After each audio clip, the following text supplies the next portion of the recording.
ياما تحت السواهي دواهي، ومن بره هلا هلا ومن جوه يعلم الله. ده بالظبط اللي عمله المدرس هانسن اللي الناس كلها فاكراه قدوة، وهو في الحقيقة خاطف ليلي وحابسها في أبو ضلمة لمدة 5 سنين. قصة النهاردة فيها خيانة ووجع قلب، وتوأم حياتهم اتدمرت بسبب غلطة جاكيت. هنشوف ايه اللي هيحصل لما الضحية تقرر تاخد حقها، وازاي السر اللي استخبى سنين هيظهر ويصدم الكل. اربطوا الحزام وركزوا في كل لقطة، عشان حكايتنا النهاردة تقيلة. ويلا بينا نبدأ السرد في سردفون.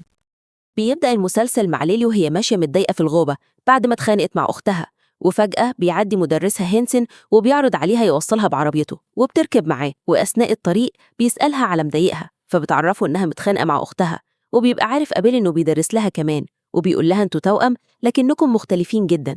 فبتوضح له إن الاختلاف ده ما بانش وهم صغيرين، لكن دلوقتي كل واحد فيهم ما بقاش شبه التاني. وبتلفت نظره إن أختها بتحب تحضر حصصه جدا، وساعتها بيقول لها بس انتي لأ، ونادرا لما بتحضري. ولما بتقرب ناحية بيتها بتوجهه يدخل اليمين الجاي، وبعدها بتشكره وبتقوله تقدر تنزلني هنا، لكنه بيكمل وبيقف في حتة بعيدة شوية. وبتستعد ليلي إنها تنزل، لكن بتلاقي الباب مقفول، فبتطلب منه يفتح اللوكر، بس بيفضل باصص لها وما بينطقش بولا كلمة. فبتتوتر وبتنادي عليه تاني بس ما بيردش، فبتطلع تليفونها، ومرة واحدة بياخده من إيديها وبيكتم نفسها لحد ما بتفقد وعيها تماما. وبعدها بيرمي تليفونها من شباك العربية وبيدور عربيته وبيحتجزها. وقبل ما نعرف هيعمل ايه وهيوديها فين، بنيجي لبداية المسلسل خالص. بنشوف في بداية المسلسل ليلي وأبيه وهما بيستعدوا يروحوا آخر يوم امتحانات في الثانوية، ولما بيوصلوا المدرسة بتروح ليلي لحبيبها ويزلي، أما أبيه فبتروح ورا أستاذها هينسن وبتوريه طلب التحاقها بالجامعة، وبيبقى باين إنها معجبة بيه. ووقتها بيعرفوا إنه فخور بيها، وبيقول لها أنت أشطر طالبة عندي درست لها، وكل اللي بتمنى إن أشوفك وأنت بتنجحي أكتر وأكتر. وقبل ما يمشي بيديها كتاب شعر وبيقول لها تقريه، هدية بسيطة من مدرس إنجليزي للطالبة بتاعته. وبيلفت نظرها إن دلوقتي تقدر تناديه باسمه عادي من غير أستاذ. وهناك في الامتحان بتنادي ليلي على أبيه وبتسألها عملتي إيه مع المدرس الوسيم بتاعك، فبتضحك أبيه وبتركز في امتحانها. وبعد ما بيطلعوا بيحتفلوا كلهم بآخر يوم ليهم. وفي البيت بتقعد أبيه وبتقرأ في الكتاب اللي ادالولها هينسن، أما ليلي فبتحضر نفسها عشان تنزل تحتفل مع ويزلي وأصحابه. متبقى أبي عليها ترجع بدري، فبتوعدها ليلي إنها مش تتأخر، وبتطلب منها تداري عليها، وده في حالة لو أمهم رجعت قبلها وسألت عنها. ولما بتطلع ليلي بناخد بالنا من عربية واقفة قدام البيت وبتراقبهم، وبتروح ليلي لأصحابها وبيبقوا عاملين حفلة جوه مصنع قديم، وبيجي ويزلي حبيبها وبيديها كحل وممنوعات لزوم القعدة. وبعد كام ساعة بتجوع أبي وبتدور في المطبخ على حاجة تاكلها، وفي الأثناء دي بتتصل أمها عليها وبتعرفها إنها تتأخر شوية لأنها هتغطي على زميلتها في الشغل، وبتقول لها إنها مش عارفة توصل لأختها، وبتتصل بيها ما بتردش، فبتكدب أبي عليها وبتعرفها إنها في الحمام. ووقتها بتطلب أمها منها يتصرفوا ويحضروا عشاء عقبال ما تيجي، فبتقول لها أبي ما تشيلش هم، وبتقفل معاها. ولما بتلاقي نفسها زهقانة بتقرر تروح لليلي وتقعد معاها وتغير جو، وبتطلع للأوضة وبتجهز نفسها وبتحط من الميك اب بتاعها، وبتستعير كمان جاكيت منها. وبتبقى العربية لسه مستنية قدام البيت، وأول ما أبي بتتحرك وراها، وبتروح أبي على المصنع. وأول ما بتشوفها ليلي بتقرب عليها وبتستغرب إنها جاية لها، وكمان لابسة الجاكيت بتاعها. فبتقول لها أبي لقيت نفسي زهقانة فقلت آجي واحتفل معاكم. فبترد عليها وبتقول لها من إمتى وانتي بتقعدي معانا أصلاً؟ ووقتها بتلاحظ أبي إنه أختها شبه سكرانة، وبتسألها إذا خدت ممنوعات أو حبيبها جبرها على حاجة. ولما بتعرفها إنها خدت حباية واحدة ومفيش داعي تكبر الموضوع، بتقولها طيب لو كده ليه مش عايزاني أقعد معاكم؟ فبتفهمها ليلي إنها مع أصحابها، ولما بترجع البيت يبقوا يقعدوا سوا. وساعتها بيقرب وزلي عليهم وبيقول لها شكلك حلو يا أبي، فبترد عليه وبتوضح له إن أختها جاية تشوفها بس وهترجع البيت، لكن أبي بتوضح ليه إنها جاية تحتفل معاهم. ولما بتعترض ليلي بيقول لها إيه المشكلة؟ ما تسيبيها تقعد معانا. لكن ليلي بتصمم إنها تمشي، وبتطلب منه يسيبهم لوحدهم. وبتقول لها ليلي أنا عارفة إنك بتعملي كده بسبب إننا الاتنين مش هنكون في نفس الجامعة وعايزة تقضي وقت معايا أكتر. وبتفهمها إنها مش زعلانة منها، وشوية وبتلاحظ إنها حاطة من الميك اب بتاعها، فبتتهمها إنها بتقلدها وعايزة تكون شبهها، وبتتعصب وبتطلب منها تروح البيت. وبتحاول تقلع الجاكيت بتاعها وبتقول لها خليكي في حياتك البايسة ومدرس الإنجليزي بتاعك. فبتتضايق أبي بعد ما هزقتها قدام صحابها وبتخلع الجاكيت من عليها وبترميهولها في وشها وبتلمح لها إن مستقبلها هيكون زي أمهم وهتدخل في علاقة فاشلة وتحمل منه والآخر هيتخلى عنها ويسيبها. وفي اللحظة دي ما بتعرفش ليلي تسيطر على أعصابها وبتضربها بالقلم قدام كل الموجودين، وبعدها بتتأسف لها وبتعرفها إن ما كانش قصدها، لكن أبي بتقول لها أنا بكرهك. وساعتها بتسيب ليلي الحفلة وبتطلع تجري، وبتمشي أبي هي كمان وراها. أما ويزلي فبيقرر يكمل حفلته، وهنا بنوصل للمشهد اللي بدأنا منه، وبنفهم إن العربية اللي كانت مراقبة البيت هي عربية هانسن، وكان هدفه من البداية يحتجز أبي مش ليلي. ولما شافها من ظهرها وهي لابسة الجاكيت ندى عليها وافتكرها أبي، وغير خطته في آخر لحظة وقرر يحتجز ليلي بدل أختها. وبالليل بترجع أبي البيت، ولما أمها بتسأل عن أختها بتقول لها أعرف منين يعني؟ فبتفهم أمها إنهم اتخانقوا وبتطلب منها تقعد معاها تفهمها حصل إيه، لكن بتسيبها وبتطلع على أوضتها. وفي آخر اليوم بتصحى أبي وما بتلاقيش أختها جنبها، فبتروح تصحي أمها وبتلفت انتباهها إن ليلي لسه ما رجعتش لحد دلوقتي. وتاني يوم بيبلغوا الشرطة، وبتتصل إيفا وبتبلغ إن بنتها ليلي ما رجعتش البيت من ليلة امبارح، وسألوا كل أصحابها لكن محدش شافها، وبتديلهم بياناتها وبتعرفهم إن ده مش طبيعي وأكيد بنتها حصل لها حاجة. وبعد يومين بيجيلهم استدعاء من الشرطة، وبيقعدوا مع المحقق توني والمحققة ريتشل، وبيبلغوهم إنهم لقوا تليفونها في مكان قريب من المصنع. فبتتعصب إيفا عليهم وبتقول لهم بس كده؟ يعني بعد يومين ده بس اللي لقيتوه؟ فبيهديها تومي وبيطلب من أبي تقول له معلومات أكتر عن الحفلة، فبترد عليه وبتفهمه إنها ما كانتش حفلة بمعنى حفلة، كان تجمع عائلي وكانت ليلي عايزة تحتفل وتقضي وقت مع حبيبها مش أكتر. وساعتها بيفتح الملف وبيسألها وحبيبك ده ويزلي مش كده؟ ولما بتأكد له بيعرفها إنه راجع تحركاته وتأكد إنه ما شافهاش من وقت ما مشيت. أما ريتشل فبتستفسر منها لو كان في أي ممنوعات في تجمعهم أو شافت حد منهم بيتعاطى أي مواد، ووقتها بترد إيفا وبتعرفهم إن بنتها مش مدمنة، لكن بيستنوا إجابة أبي، فبتعرفهم إن لأ ما شافتش أي ممنوعات.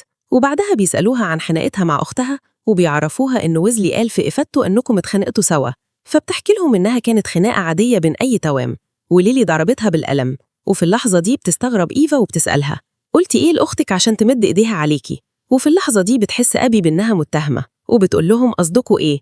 أنا السبب يعني؟ وعلى الناحية التانية بنشوف زوي مرات هانسن وهي بتملى استمارات وبتطلب طلب منه يجي معاه عند الدكتور ويحاولوا سوا عشان يحلوا مشكلة الخلفة. فبيوافق وبيروح ناحية التلفزيون وبيلاقيهم بيعرضوا خبر اختفاء ليلي، وبتعلن إيفا إنها بنتها وما عندهاش أخبار عنها، وبتطلب لو حد شافها أو اللي معاها يبلغ الشرطة. فبتتعلق زويا وبتقول باين عليها مسكينة ويمكن بنتها هربت منها بما إنها مراهقة عندها 17 سنة. فبيوقفها وبيقول لها إزاي تتكلمي كده عن واحدة ما تعرفيهاش، الله يكون في عون أهلها دلوقتي زمانهم قاعدين على أعصابهم. وتاني يوم بتستقبل الشرطة المتطوعين في رحلة بحثهم على ليلي، والمفاجأة إنه بيجي هانسن وبيتطوع هو كمان، أهو ده عامل زي اللي خلص على الضحية وواقف ياخد عزاها، وبيجي وبيعرفهم إنه عارف المنطقة حتة حتة، وبيعرض عليهم يوجههم ويقول لهم يدوروا فين بالظبط. فبيشكروا الضابط تومي وبيوريه الأماكن اللي هيغطوها النهاردة، لكن هانسن بيبعدوا عن المناطق دي وبيشاور له على مكان تاني يدوروا فيه، وبيقترح عليه ياخده في عين الاعتبار لأنه مكان معزول فيه سكك حديد ونهر، ويمكن يكون حصل حاجة لا قدر الله ويلاقوها هناك. وساعتها بيلمح له تومي بطريقة تشيكن ويسيب الموضوع ده عليه. ولما بتيجي ريتشل بيعرفها إنهم هيدوروا في القرية والأماكن القريبة من البيت الأول، وبيعرفها إن حصل تغيير في الخطة وهيبقوا يغطوا منطقة السكك الحديد، وبيبقى قصده على المكان اللي هانسن لفت نظره ليه. وبعدها بيجي واحد من شلة ويزلي وبيعرفها إن ويزلي بعته بيسألها لو اتكلمت وقالت حاجة للشرطة عن الممنوعات. في اللحظة دي بيظهر هانسن وبيجيلها، ولما بيحس إنه بيضايقها بيأمره يبعد ويمشي من هنا، وبيطمن عليها وبيعرفها إنها تكون في مجموعته، وبيلفت نظرها إنه قضى 6 سنين في فريق الكشافة، يعني ما تقلقش من حاجة وهيلاقوا أختها قريب. وبيتقسموا مجموعات وبينزلوا الغابة وبيدوروا عليها أو أي أثر يوصلهم ليها. وخلال بحثهم بيتكلم هانسن مع إيفل وبيقول لها مش هقدر أتخيل صعوبة اللي بتمر دي دلوقتي، بس أنا جنبك وحاسس بيكي. فبتشكره وبيرجع يطلب منها إنها تنسى إنه أستاذها وتناديه باسمه بس، وبعدها بيلمح لها إنه شاكك في ويزلي وبيقول لها شكله مريب حبتين ومش مستريح له، فبتعرفه إن الذنب كله ذنبها، ولو ما كانتش جات واتخانقوا مع بعض كان زمانها موجودة دلوقتي. فبيقول لها ما تقوليش كده، دي مش غلطتك. فبترد عليه إنه يقول الكلام ده لأمها وللشرطة اللي بيعاملوها إنها متهمة، وساعتها بيقرب منها وبياخدها في حضنه وبيواسيها. وفي الوقت ده بتفوق ليلي وبتلاقي نفسها في مكان غريب وبتحاول تقف لكن بتبقى مربوطة بجنزير، فبتزحف ناحية الباب وبتحاول تتخلص من الكلبش اللي في رجليها، ولما ما بتعرفش بتروح ناحية القفل وبتجرب تفتحه لكن كل محاولاتها بتفشل. وبعد كام ساعة بيدخل هانسن الأبو عليها وبيقول لها أنا كنت قالب عليك الدنيا أنا ونص سكان البلد، وبتبقى مرعوبة منه وبتسأله أنت بتعمل ليه كل ده؟ وبعدها بتصرخ بكل قوتها يمكن حد يسمعه وينقذها، فبيدوس على الجنزير وبيوقعها على الأرض وبيقول لها وفري محاولاتك وما تتعبيش نفسك كده، إحنا لوحدنا هنا ومحدش سمعك. وعلى الناحية التانية بنشوف أبي وهي بتعاتب وزلي وبتقول له إزاي ده يومها سابها لوحدها وما طلعتش تجري وراها، مش المفروض إنك حبيبها؟ فبيفكرها إنها مشيت بسببها، فبتتعصب عليه وبتمشي لكنه بيوقفها وبيعتذر لها. وبعدها بيسألها قلتي حاجة للشرطة؟ وبتبقى فاهمة قصده، فبتقوله اطمن ما جبتش سيرة عن الممنوعات، لأني متأكدة لو قلت هيتهموا ليلي بإن هي اللي جابته لنفسها ويمكن يوقفوا البحث عليها. وبتسيبه وبتمشي وهي مروحة البيت. بيعدي هانسن بعربيته وبيعرض عليها يوصلها، وشكلها كده كلاكيت المرة التانية، وبترجع يركب معاه وفي الطريق بيكمل تلميحاته عن ويزلي، أو بمعنى أصح بيبقى عايز يلبس التهم على مقاس حد عشان الشرطة تنهي تحقيقاتها ويخلص من الوش ده. وفجأة بتلاحظ إنه فوت الملف، ولما بتنبهه بيسكت وما بيردش عليها، وبعدها بيعتذر لها وبيقول لها آسف سرحت شوية، وبيرجع للملف اللي فوته وبيوصلها لحد البيت، وبيبقى قرر يكتفي بليلي وما يطمعش، يعني مجرم بس قنوع. وفي طريقه ليها بتتصل بيه زوي وبيبقى مفهمها إنه بيروح الكوخ عشان يكمل روايته، ولما بتشتكي من غيابه عنها بيقول لها إيه مش نفسك تبقي متجوزة من مؤلف مشهور، لكنه بتعرفه إنها راضية بيه زي ما هو وبتطلب منه ما يتأخرش. ولما بيوصل الكوخ بيدخل وهو شايل صندوق هدايا في إيده، وبيخلع نظارة الأستاذ هانسن وبينزل لليلي عشان يبقى معاه على طبيعته الإجرامية يعني، وبيقول لها وحشتك مش كده؟ وبيشغل موسيقى وبيلفت نظرها إنه جايب لها هدية، وبيطلب منها تقرب وتيجي تفتحها، وبتلاقي إنه جايب لها فستان أبيض، فبتتخض وبتترعب إكرت. ولما بيسألها عجبك ولا غيره واجيب لك غيره بتتوسله يسيبها تمشي، وساعتها بيضربها بالقلم وبيقول لها من هنا ورايح ده بقى بيتك، وبيعرفها إنه عمل مجهود في الأبوة عشان يناسب ذوقها، وبيمسك الفستان وبيأمرها تلبسه، وبيبقى تجنن على الآخر وما بيكونش قدامها غير إنها تهوده، فبتعمله اللي عايزه وبتلبسه. وفي اللحظة دي بيقرب عليها وبيعرفها إنه لايق جدا عليها. وبيعدي سنة على اختفاء ليلي، وبنشوف هانسن وبينزلها الأبوة وجايب لها هدية معاه، وبيسألها وحشتك؟ وبنشوفها وهي قاعدة ومتشيكة، وبيبقى بيتعامل معاها على إنها الدمية بتاعته، فبتجريه وبتعرفه إنه هو وحشها، فبيقول لها كنت متأكد، تعالي بقى وافتحي ايديكي بنفسك. وبنلاقيه المرة دي جايب لها سرير أطفال لأننا بنعرف إنها حامل منه. على الناحية التانية بنشوف أبي وهي مغيرة الستايل بتاعها، وبيوقفها ويزلي وبيلومها إنها بقت تسهر لوش الصبح مع شلته القديمة، وبيعرفها إن دي مش حياتها وإنها أحسن من كده، فبتبارك له إنه اتغير وبعد عنهم وعرف يعيش حياته. وبتقول له غيرك بقى معرفش يعمل كده. ووقتها بيسألها ليه بتتصرفي بالطريقة دي، فبتفكره إن بكرة عيد ميلادها هي وليلي وأول سنة مش هيحتفلوا سوا، وبعدها بتمشي وتسيبه. وبنرجع لليلي وهي بتحاول تتأقلم على شكل حياتها الجديد بعد ما فقدت الأمل إنها تهرب. وبيجي لها هانسن وبيقول لها ما أقدرش أنسى إن بكرة عيد ميلادك، وبيجيب لها عروسة هدية وبيعرفها إنها هتبقى أحسن أم في الدنيا، وبتطلب منها لو ياخدها يخرجها وتشوف شكل السما حتى بعد ما قضت سنة كاملة من 4 حيطان، وبتوعده إنها مش هتحاول تهرب. ومرة واحدة بنشوفه هو ماسكها من رقبتها وبيطلب منها ما تجيبش سيرة الخروج من هنا مرة تانية. وفي نفس الوقت ده بنشوف زوي وهي عاملة له زيارة مفاجأة للكوخ وبتلمح روايته، وبتلاقيه مسميها باسم بيبي دول، فبياخدها الفضول وبتقراها وبتسمع صوت جاي من القبو، بس بيبقى منبه عليها ما تجيش ناحيته. وبعدها بتتصل عليه وبيرد عليها وهو كاتم صوت صريخ ليلي، وبتسأله انت فين؟ فبيقول لها انه في الكوخ. وساعتها بتتفاجئ ان هي كمان هناك، وبتسمع صوت من بعيد وبتسأله عنه، فبيحاول يسكت ليلي وبيفهم زوي انه بيجري في الغيبة. ولما بتعرفوا إنها هتستناه بيطلب منها تسيبه على راحته وهو يبقى يعدي عليها، وفعلا بيجيلها البيت وبتلومه إنها ما بقتش عارفة تقعد معاه وعلى طول في المدرسة أو بيكتب، وبتلفت نظره إنه سايبها لوحدها في البيت أغلبية الوقت لكنه ما بيردش عليها. ومرة واحدة بتسأله عن روايته وبتقوله مين هي بيبي دول دي، فبيتضايق إنها قرت روايته من غير ما تستأذنه، فبتقوله أنا بس العنوان جذب انتباهي وقريت كام صفحة، يمكن ده يخليني أقرب أكتر ليك. فبيرد عليها وبيقول لها ده أنت بقيتي حاجة صعبة، زن ومراقبة وبتشكي كمان فيا وبتنتهكي خصوصياتي، وبيعرفها إنه كويس إنه ما خلفش منها، وبيجرح مشاعرها على الآخر. ولما بياخد باله إنه ضايقها بيقرب ليها وبيواسيها. وبنشوف أبي بعد ما دخلت في سكة الممنوعات وبقت تسهر مع أصحاب ليلي، وبيجي وانزل وبيحاول ينقذها منهم ويبعدها عن السكة دي، فبيولع في عربية واحد فيهم وبيمسك في خناقة وبيطلع ورا أبي، فبتوقفه وبتقوله مفيش داعي تلحقني، اللي كان المفروض تجري وراها اختفت وما بقتش موجودة.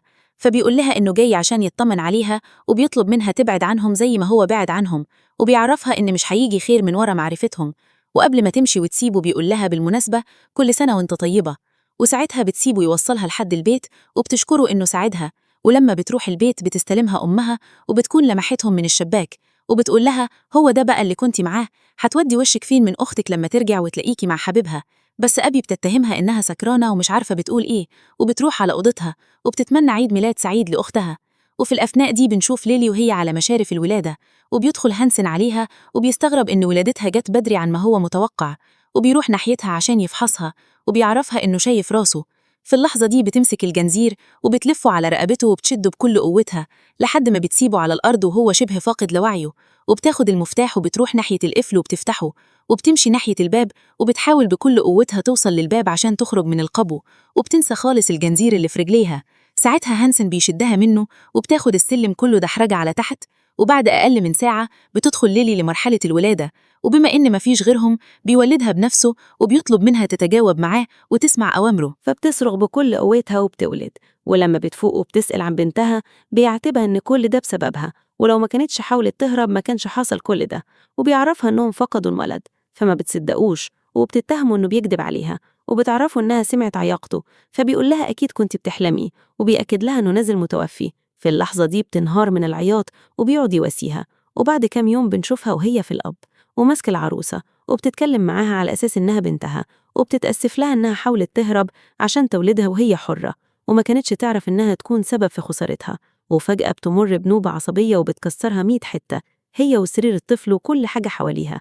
ولما هانسن بيجيلها بيلاقيها مرمية على الأرض وسايحة في نزفها، لكنه ما بيسمحلهاش تفقد حياتها بكل سهولة، وبيخيط لها إيديها وبينقذها. ولما بتفوق بتعرفه إنها مش هتبقى أول مرة وهتكررها مرة تانية، وبيعرفها إنها مش لوحدها اللي بتتألم، وهو كمان موجوع قلبه على بنته. وبيسمعها رسالة صوتية من أمها على تليفونه وهي بتكلمه عنها، وبتتأثر جدا. ساعتها بيقرأ لها شاعر عشان يهديها.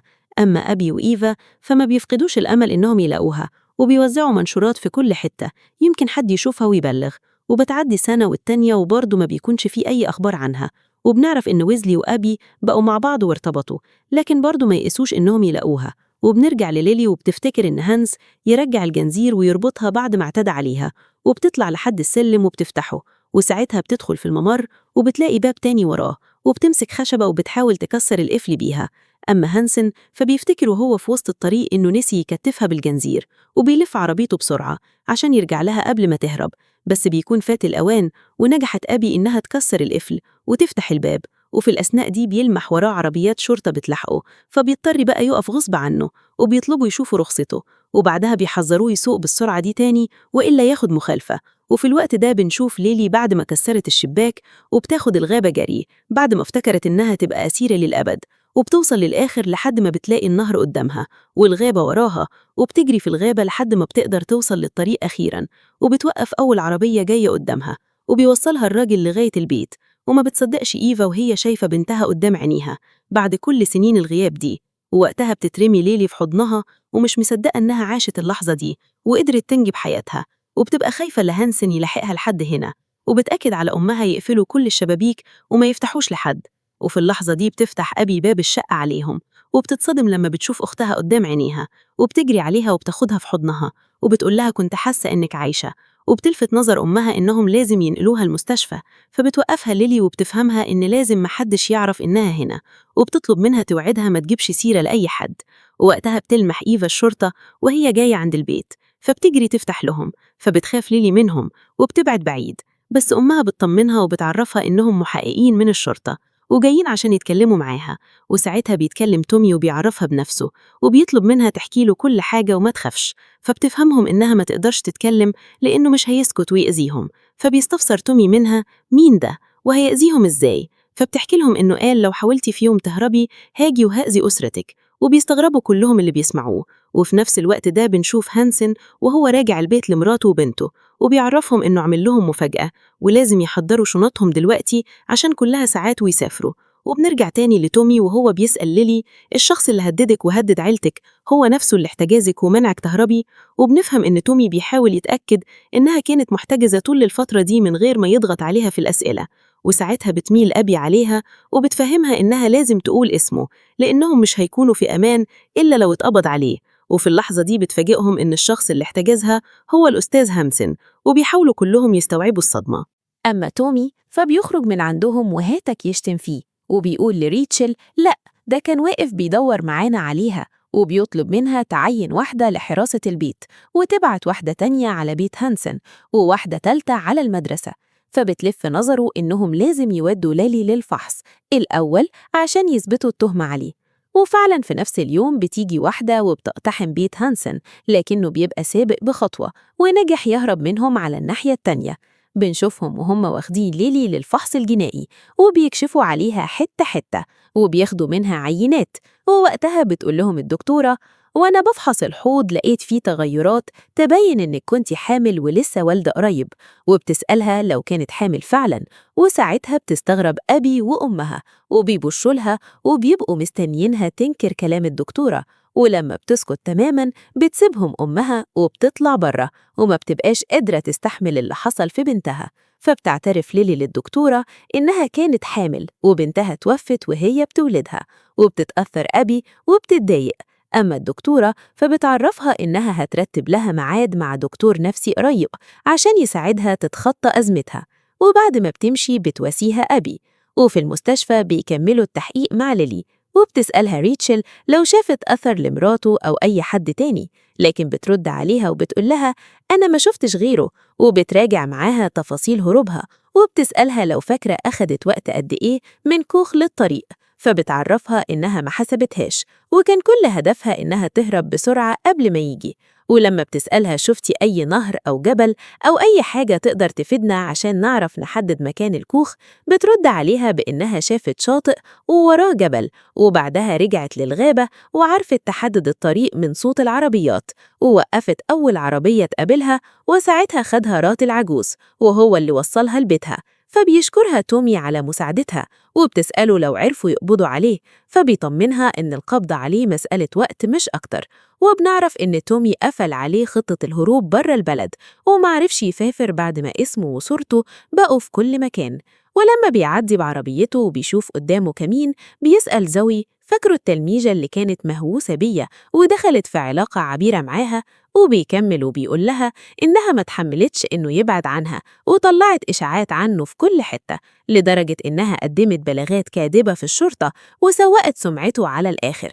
وبيفهمها إنه محتاج يختفي شوية عشان يثبت براءته. ولما بتصدقه بيتحرك بعربيته وبيلس بسرعة وبيهرب من الكمين قبل ما الشرطة يلاحظوا وجوده.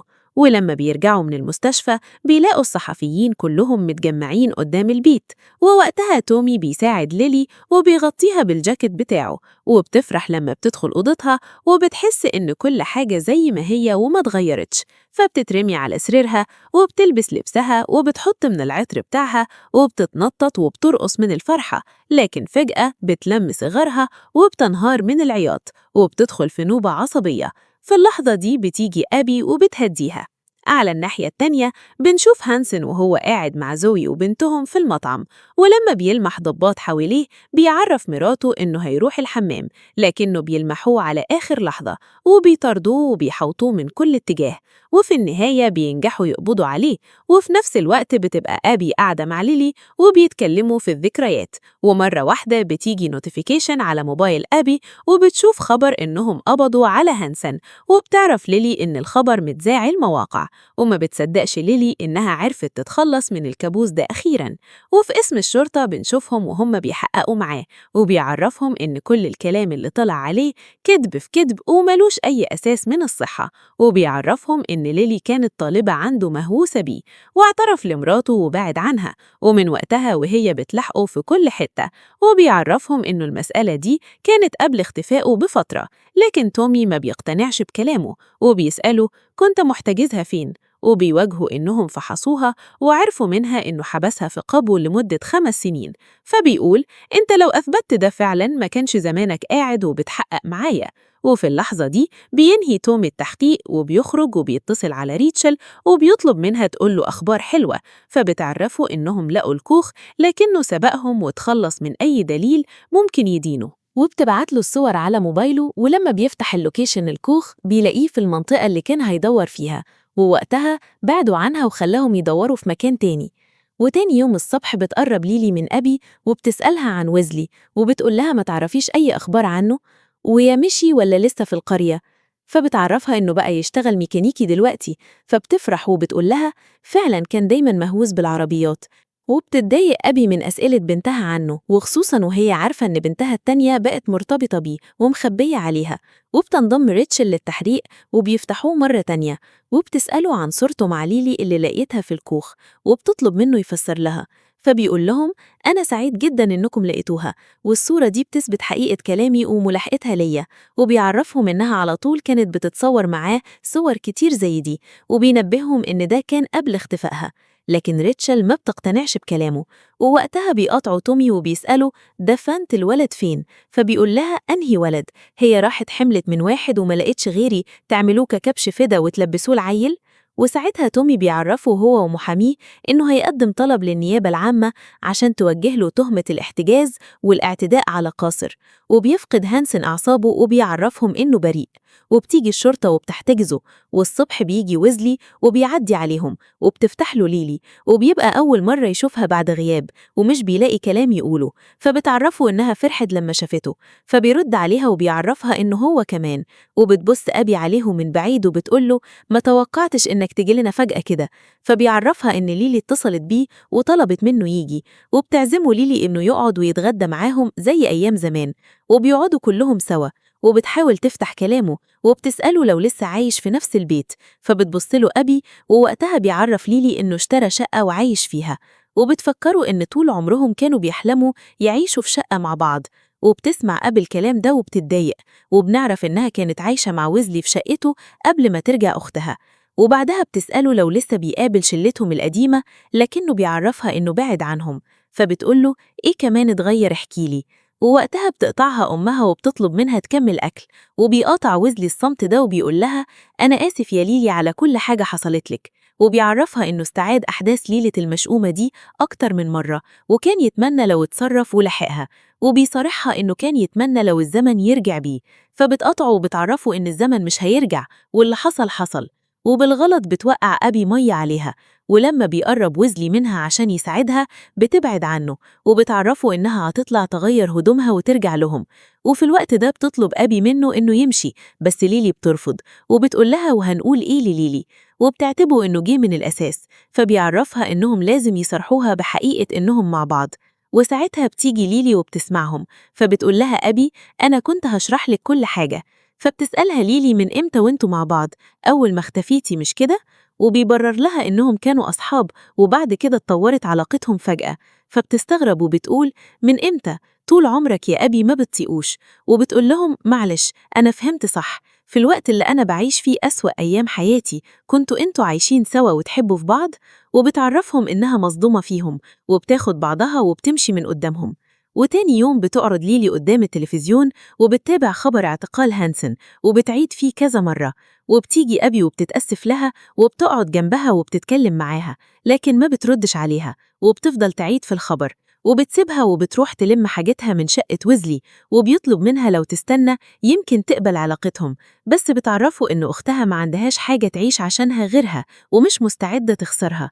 وفي السجن بيتلم المساجين على هانسن وبيشخصنوا المسألة معاه، وبيعرفوهم إنهم ما بيتقوش قد اللي بيعملوا جرايم حقيرة زيه، وقبل ما يضربوه بتنقذوا منهم السجانة على آخر لحظة وبتطلعهم بره. ولما بيشكرها بتعرفوا إن دي وظيفتها، وبتقوله حاول تعمل صاحب أو اتنين، لأن بالشكل ده مش هتقدر تنجو حياتك هنا. وبيقع طامي وبيحقق في تفاصيل القضية، وبيكتشف إن ليلي مش أول ضحاياها. في طالبة عنده اسمها إيزابيل اختفت بنفس الطريقة من 7 سنين وما لقوش ليها أي أثر.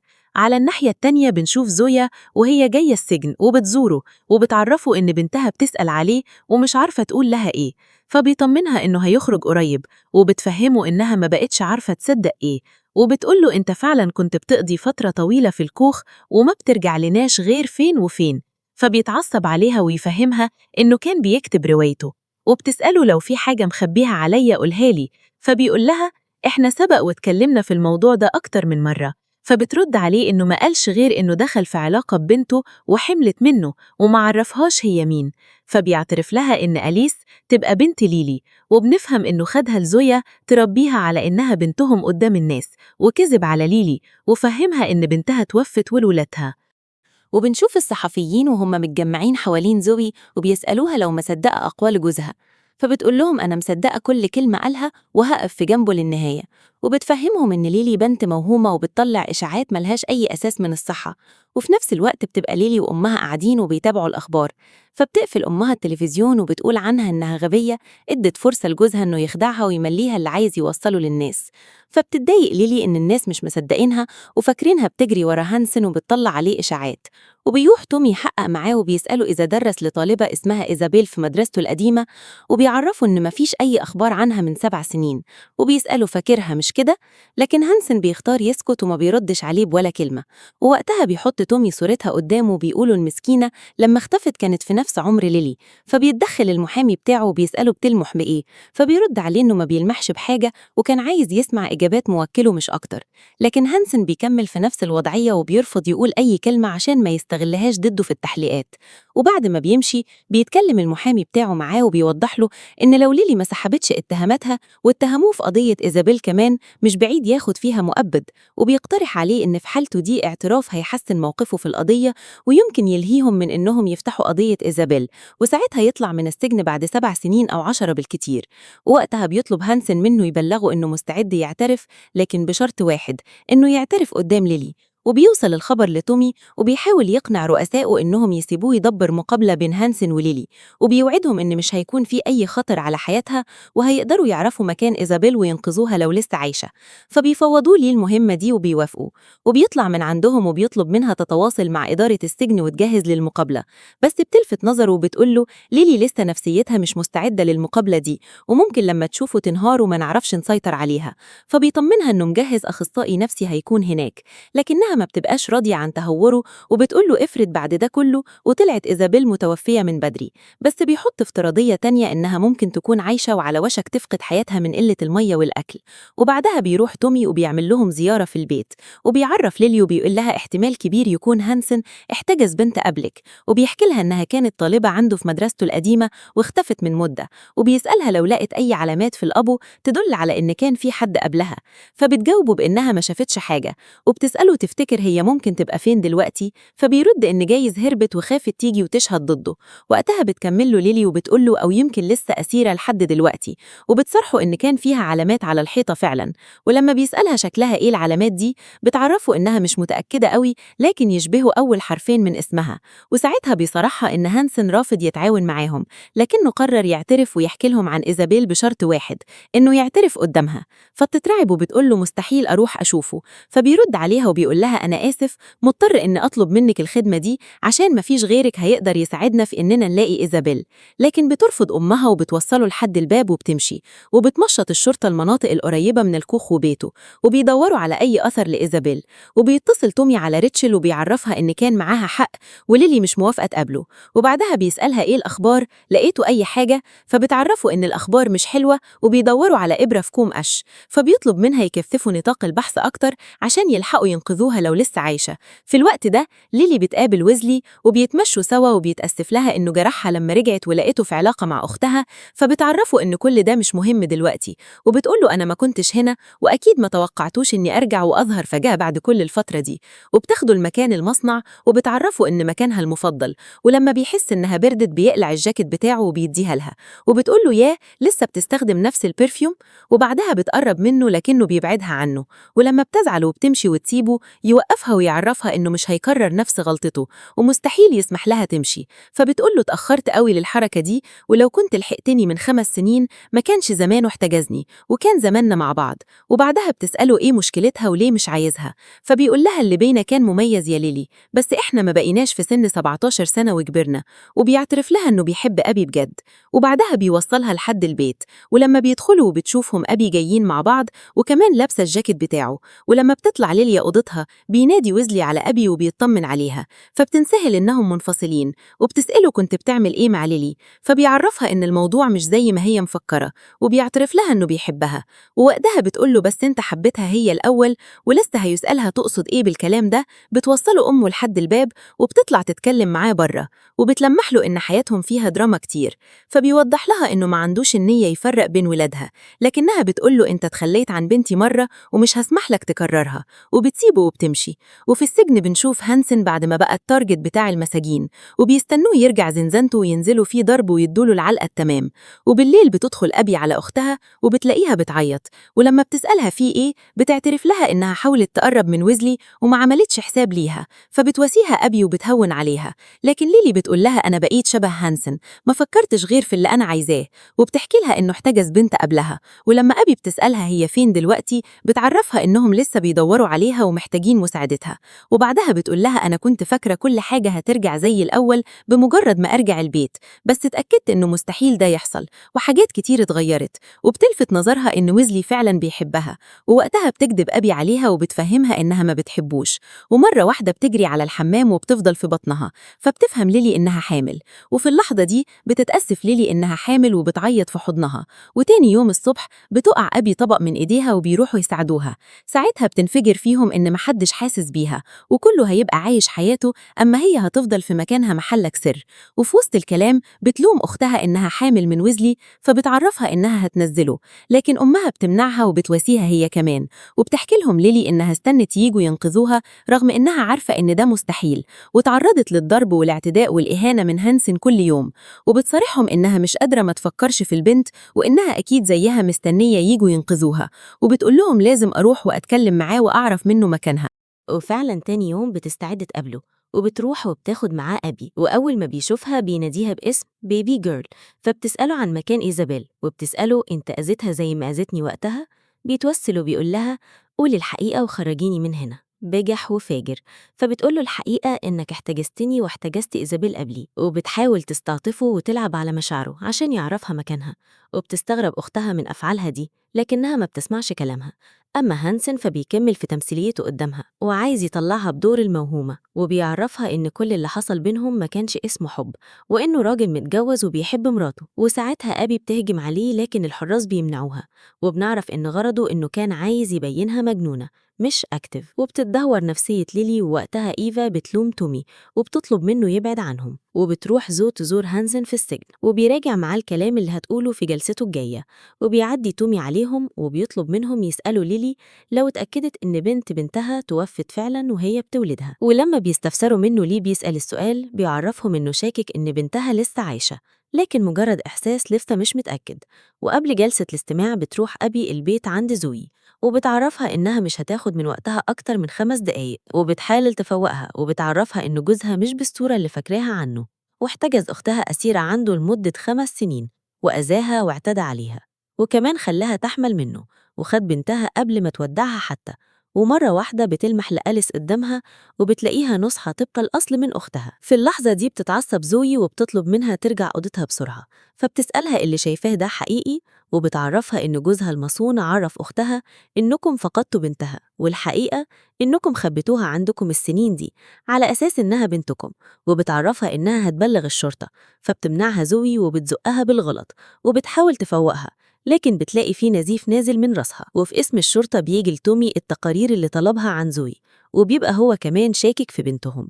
والمفاجأة لما بيعرف إن زوي شايل الرحم من أكتر من 4 سنين، يعني مستحيل تبقى أليس بنتها. ده غير إن ريتشل بتعرفه إنهم سجلوها بعد 3 شهور من التاريخ اللي أنجبت فيه ليلي، وفي اللحظة دي بيتأكدوا إنها بنت ليلي. وبنروح لجلسة المحاكمة بتاعة هانسن، وبتعرفوا النائبة إنه متهم ب3 تهم، لكنه بيصر على أقواله وبيأكد لهم إنه بريء.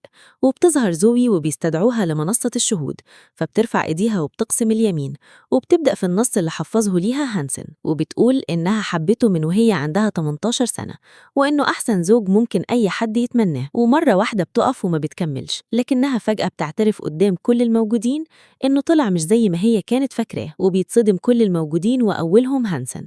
أما القاضية فبتطلب منها تكمل كلامها، وبتعرفهم إنه دايماً بيختفي كتير بحجة إنه بيكتب رواية، لكن كل مرة بيرجع فيها بتلاحظ خدوش على إيده.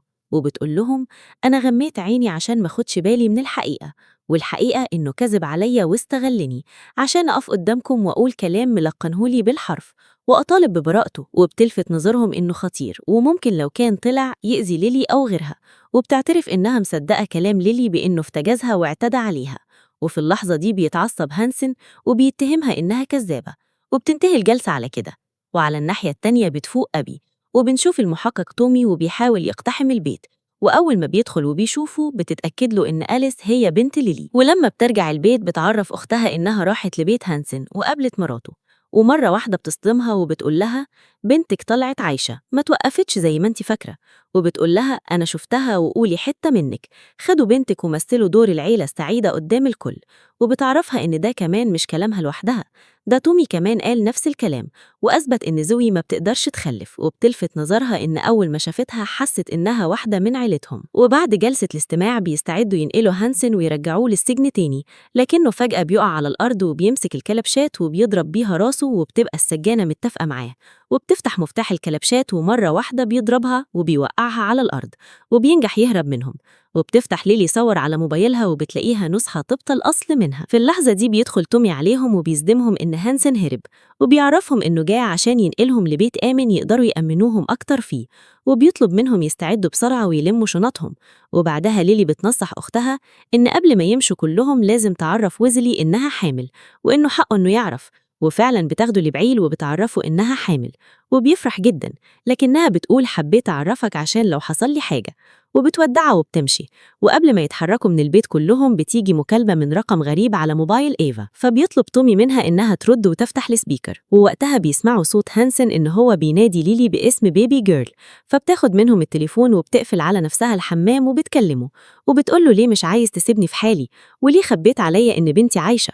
فبيعرفها إنه كان مضطر لما شافها بتهاجم نفسها وبتأذيها، فخاف لا ترضيها كمان. وبيقول لها أنا مش زعلان منك ومش هتخلى عنك مهما حصل. بجح وفاجر، وبيوعدها إنه هيقابلها قريب. وبعدها بيوصلهم تومي للبيت الآمن، وبيديله مكالمة من ريتشل بتعرفه إنهم لقيوا أثر لعربية زوي ودلوقتي هم بيلحقوها.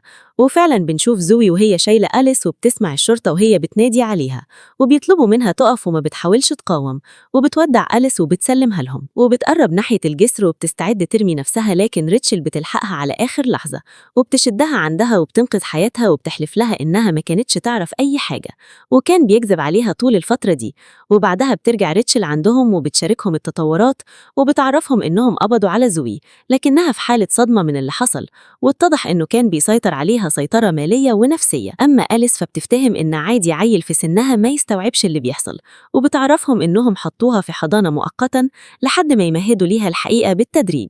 والصبح بتاخد ليلي حدة وبتتسحب وبتمشي من البيت وهم نايمين، وبتروح للكوخ وبتدور عليه، وفجأة بتسمع صوته، ولما بتلف بتلاقيه في وشها، لكن بنكتشف إنها مش ليلي، دي أبي بس متنكرة بلبس أختها عشان ترجع حقها منه. وساعتها بيقرب منها وبيوعدها إنه مش هيأذيها على الناحية التانية بيصحوا وما بيلاقوهاش في البيت، وبتعرفهم ليلي إنها عندها فكرة ممكن تكون فين. وبنرجع مرة تانية لأبي وبنشوفها وبيحاول يخليها تقرب من الأبة، ومرة واحدة بيكعبلها وبيقعوا هما الاتنين سوا لحد تحت وبتهاجموا عشان تبعدوا عنها، لكنه بيقف وبيستفزها. ولما بيبص حواليها بيقول لها إنهم كانوا عايشين بسعادة هنا، وبيلمح لها إنه لو كان معاه هي كان الموضوع هيبقى بيرفكت أكتر. لكن وقتها خطته باظت واضطر يرضى بأختها، وبعدها بيكتفها وبيشل حركتها. وفجأة بتقرب الأداة حادة وبتطعنه في رقبته وبيقع على الأرض وغرقان في النزيف. في الأثناء دي بتوصل الشرطة للكوخ وبتجري ليلي على هناك، وبيتفرجوا على هانسن وهو بيفقد حياته قدام عينيهم. وبتاخد ليلي أختها وبيطلعوا من هناك.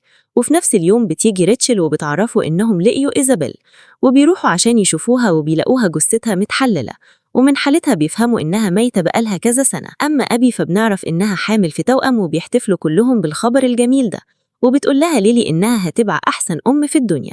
وبيجي الوقت المناسب أخيراً، وبتروح ليلي تزور بنتها في الحضانة، وبتعرفها باسمها وبيعجبها بيت الدم بتاعها. فبتعرفها أليس إنها ضيفة هنا ومش هتطول كتير، وساعتها بتقول لها وأنا كمان، لكن في الحقيقة أنا جاية عشان أشوفك أنتي.